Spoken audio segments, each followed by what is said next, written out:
November sentiment గతంలో 2 ఉప ఎన్నికల్లో గెలుపు జూబ్లీస్ కూడా గెలుస్తామని బీజేపీ ధీమా ముస్లిం ఓట్లు మినహా మిగతావి తమ్మేనట్టు వ్యాఖ్యలు ప్రతిసారి నవంబర్ సెంటిమెంట్ వర్కౌట్ అవుతుందా ప్రచారంలో వెనుకబడిన పార్టీ లక్ష్యం నెరవేరుతుందా అంటే 100% అలా బీజేపీ రాసి పెట్టుకోండి.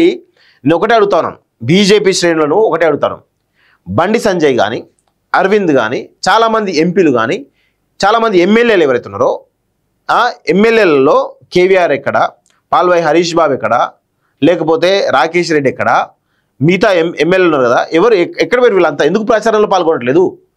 హుజరాబాద్లో, దుబ్బాకలో, మునుగోడులో బీజేపీ శ్రేణులు విపరీతంగా ప్రచారం చేశారు కదా.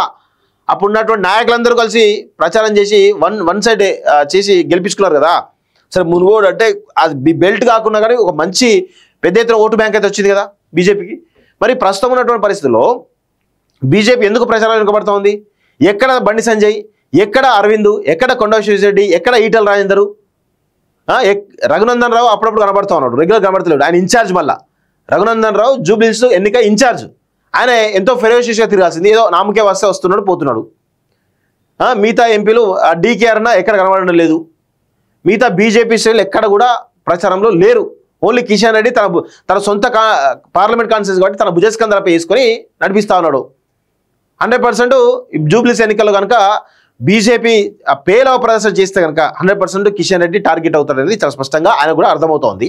సో ఎవరిని కూడా ఇన్వాల్వ్ చేస్తలేరట, ప్రచారంలో ఎవరిని కూడా ఇన్వాల్వ్ చేస్తారని చెప్పి తెలుస్తోంది. మరి ఎందుకో మరి తెలియట్లేదు. మరి అది పార్టీ నిర్ణయమా లేకపోతే ఇంకే మరి కిషన్ రెడ్డి ఇన్వాల్వ్ చేస్తలేడా, ఇన్వాల్వ్ చేసినా వీళ్ళు అందరూ వస్తలేరా, చాలా అనుమానాలు ఉన్నాయి. సో లేదంటే బీఆర్ఎస్ పార్టీ గెలవడానికి వీళ్ళని ప్రయత్నం చేస్తున్నారా? ఎందుకంటే పోస్ట్ అలయన్స్లో భాగంగా జిహెచ్ఎంసీలో ఎన్నికల్లో పోస్ట్ అలయన్స్ పెట్టుకుందాం ప్లాన్లో ఒక చర్చ నడుస్తుంది. సో దానిలో భాగంగానే జూబ్లీస్ను మరి బీఆర్ఎస్కి ఏమైనా దారదత్తం చేస్తున్నారా? ఈ అనుమానాలు చాలా బలంగా ఉన్నాయి. నిజంగా నన్ను చాలామంది అడుగుతున్నారు, కొండా విశ్వేశ్వర పాల్గొనలేదా, రఘునందన్ పాల్గొనలేదా, వాళ్ళు పాల్గొనలేదా, వీళ్ళు పాల్గొనలేదా అంటా ఉన్నారు కదా. నేను ఒకటే అడుగుతాను, నేను మీకంటే ఎక్కువగా జూబ్లీస్లో పనిచేసిన, ఇంతకంటే ఫెరోషియస్గా జూబ్లీస్లో పనిచేసిన, ఇంతకంటే ఫెరోషియస్గా మునుగోడులో పనిచేసిన, ఇంతకంటే ఫెరోషియస్గా దుబ్బాకలో పనిచేసిన, ఆనాడు బీజేపీ చేసినటువంటి ప్రచారం కావచ్చు, బీజేపీ శ్రేణులు చేసిన ప్రచారం కావచ్చు నాకు తెలుసు.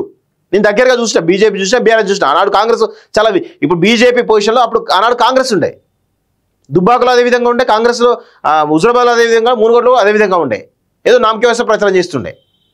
సో ఇప్పుడు అప్పుడు కాంగ్రెస్ పరిస్థితి బీజేపీ అయింది. సో మరి బీజేపీ గింత పేలో ప్రశ్నిస్తే రేపు మరి వాళ్ళు ఎట్లా అధికారులకు వద్దాం అనుకుంటారో నాకు అర్థం కాని పరిస్థితి కనబడతా ఉంది, చాలా స్పష్టంగా అర్థమవుతా ఉంది.